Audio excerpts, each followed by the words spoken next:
À qui profite le pétrole et gaz algérien?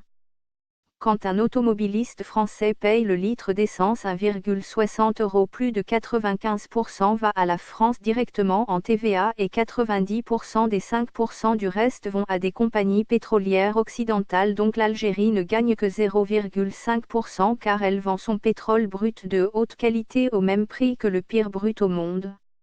L'Algérie, un peuple entier mis en jachère et au chômage, pas d'agriculture, pas d'industrie, interdiction de travailler ou de produire quoi que ce soit.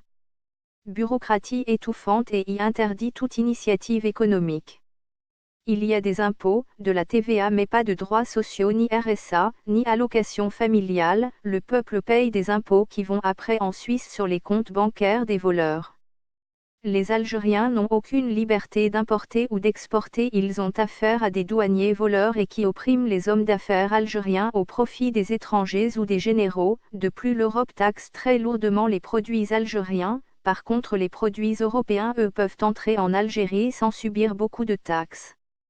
De plus, c'est la Suisse et donc les Rothschilds qui contrôlent le marché des hydrocarbures, et donc l'Algérie vend son pétrole brut à un prix ridicule, puis ce pétrole est distillé puis revendu au peuple algérien 10 fois plus cher, mais le pétrole vendu au peuple algérien est la pire qualité, très riche en soufre, il brûle les poumons et les yeux. Bref, le pétrole algérien distillé c'est pour les Européens et le poison c'est pour les Africains et les Algériens. Ainsi, quand un automobiliste français paye 1,60 € le litre d'essence, il n'y a que 1 centime qui va en Algérie et sur ces 1 centime il n'y a que 0,01 centime qui va profiter au peuple algérien. Que gagne le peuple algérien sur la vente de gaz et hydrocarbures en France, en Europe et en Afrique? Rien donc, c'est du vol pur et simple et une escroquerie à grande échelle. La France et Total et Engie et Rothschilds vendent le pétrole et gaz algérien en Tunisie, au Maroc et au Mali, au Niger, au Tchad, au Sénégal, et l'Algérie ne gagne rien, et le peuple algérien encore moins. Donc pourquoi vendre le pétrole ou le gaz alors que cela ne profite qu'à la France et ou à certains oligarques européens? En plus, la France et les Rothschilds revendent le pétrole et le gaz, et l'électricité issue du gaz algérien à toute l'Europe engrangeant des milliards de dollars, et l'Algérie ne gagnait rien dans cette escroquerie. Le peuple algérien est interdit de produire quoi que ce soit, le taux de chômage en Algérie est de 80% comme le taux de pauvreté car c'est l'Occident qui profite des richesses du peuple algérien et la mafia des voleurs mis en place par De Gaulle en 1962. Pourquoi la Sonatrach n'a pas de station-service en France ou en Europe, ni en Afrique ou en Tunisie? Pourtant la Libye de Kadhafi avait des stations-service en Italie et en Suisse avec son entreprise Tamoil.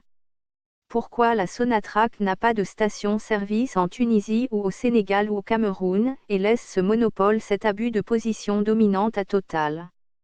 Le peuple algérien doit descendre dans la rue et demander l'interdiction de toute exportation de gaz et pétrole et chasser les entreprises étrangères tant que ces ventes ne profiteront pas en majorité au peuple algérien. Le pétrole et le gaz peuvent rester sous terre encore 10 000 ans, alors soit l'Algérie et le peuple algérien supervisent de A à Z la production, le transport et la vente et distribution de ces richesses, soit elles doivent rester sous terre.